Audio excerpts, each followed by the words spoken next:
Hello friends, எல்லாரும் எப்படி இருக்கீங்க? இன்னைக்கு நம்ம வீடியோல ரசமலாய் தான் செய்ய போறோம். கண்டிப்பா ரசமலாய் ரெசிபி வந்து எல்லாருக்குமே ரொம்ப பிடிக்கும். ஆனா செய்யிறது வந்து ரொம்ப கஷ்டமா இருக்கும் அப்படினு சொல்லிட்டு நிறைய பேர் செஞ்சு சாப்பிடுறது இல்ல. ஆனா இன்னைக்கு நம்ம வீடியோல இன்ஸ்டன்ட்டா நம்ம ரசமலாய் செய்ய போறோம். வாங்க எப்படி செய்யிறதுன்னு பார்க்கலாம். நல்ல ஒரு அடிகனமான பாத்திரம் ஒன்னு எடுத்துக்கிட்டு அந்த பாத்திரத்துல 1 லிட்டர் பால் சேர்த்துக்கிறேன்.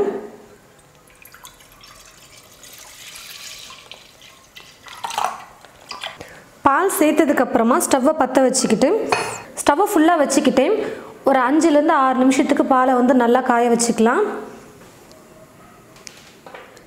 கரண்டி வச்சு அப்பப்போ கலந்து கொடுத்துக்கிட்டே இருங்க. நம்ம வந்து தண்ணி சேர்க்காம பாலை காய வைக்கிறதுனால அடி பிடிக்கும். அதனால கரண்டி வச்சு கலந்து கொடுத்துக்கிட்டே இருங்க அப்பப்போ. பாருங்கள் ஃப்ரெண்ட்ஸ், 5 நிமிஷம் நான் வந்து தீ ஃபுல்லாக வச்சுக்கிட்டு பாலை நல்லா காய வச்சுக்கிட்டேன். இப்போ நான் ஸ்டவ்வை வந்து மீடியம் ஃப்ளேமில் வச்சுட்டே குக் பண்ணிக்க போகிறேன். சேர்த்துருந்த பால் வந்து 1/4 பாகத்துக்கு வர வரைக்கும் நம்ம நல்லா குக் பண்ணணும். குறைஞ்சது 350 மில்லி இல்லை 300 மில்லி அளவுக்காவது பால் வரணும். அந்த அளவுக்கு நம்ம நல்லா காய வச்சுக்கணும். இதுக்கப்புறம் தீ ஃபுல்லாக வைக்காமல் மீடியம் ஃப்ளேமில் வச்சுக்கிட்டே பாலை வந்து நல்லா காய வச்சுக்கோங்க. அப்பப்போ கரண்டி வச்சு கலந்து கொடுத்துக்கிட்டே இருங்க. இல்லைனா பால் வந்து தண்ணி சேர்க்காமல் இருக்கிறதுனால அடி பிடிச்சிரும். பாருங்கள் ஃப்ரெண்ட்ஸ், பால் வந்து கொஞ்சம் கொஞ்சமாக குக் ஆகி கம்மியாகிட்டே வந்துட்டுருக்கு. கலரும் வந்து பாருங்கள் கொஞ்சம் லைட்டாக மாறிட்டே இருக்கும். இப்போ இது கூட கொஞ்சமாக நான் வந்து குங்குமப்பூ சேர்த்துக்க போகிறேன். கலர் வந்து கொஞ்சம் லைட்டாக எல்லோ கலரில் கிடைக்கும். நல்லா கலந்து கொடுத்துடுங்க குங்குமப்பூ சேர்த்துட்டு. இன்னும் கொஞ்சம் நேரம் நல்லா குக் பண்ணிக்கலாம். பால் வந்து 300 மில்லி இல்லை 350 மில்லி அளவுக்கு வரணும். அந்த அளவுக்கு நம்ம குக் பண்ணிக்கணும். பாருங்கள் ஃப்ரெண்ட்ஸ், பால் வந்து பாதி அளவுக்கு குறைஞ்சி வந்துருச்சு. இப்போ இது கூட நான் வந்து ட்ரை ஃப்ரூட்ஸ்லாம் சேர்த்துக்க போகிறேன். கொஞ்சம் பாதாம், முந்திரி, பிஸ்தா 3யும் எடுத்து இந்த மாதிரி கட் பண்ணி வச்சுருக்கேன். இப்போ இதை சேர்த்துக்கிறேன். பால் நல்லா பாதி அளவுக்கு குறைஞ்சி வந்திருக்கு. இன்னும் கொஞ்சம் நேரம் குக் பண்ணால் போதும்.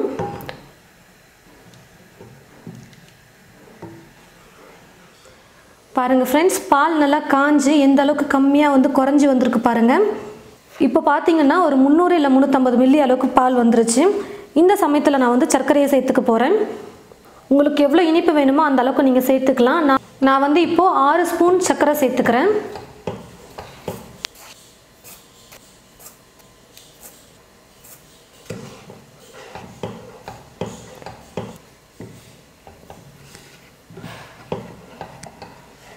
நீங்கள் ஸ்வீட் ரொம்ப அதிகமாக சாப்பிட்றவங்களா இருந்தால் ஒரு 2 ஸ்பூன் எக்ஸ்ட்ரா கூட சேர்த்துக்கலாம். இப்போ நான் சேர்த்துருக்கிற சர்க்கரையோட அளவே கரெக்டாக தான் இருக்கும். ஃபுட் கலர் கொஞ்சம் எடுத்து வச்சுருக்கேன். ஒரு சிட்டிகை அளவுக்கு எல்லோ ஃபுட் கலர் சேர்த்துக்க போகிறேன். இது வந்து ஆப்ஷனல் தான். கடையில் கிடைக்கிற மாதிரி உங்களுக்கு நல்லா கலர்ஃபுல்லாக வேணும்னா நீங்கள் ஃபுட் கலர் சேர்த்து செய்யலாம். உங்களுக்கு ஃபுட் கலர் சேர்க்க பிடிக்கலன்னா நீங்கள் ஸ்கிப் பண்ணிக்கோங்க.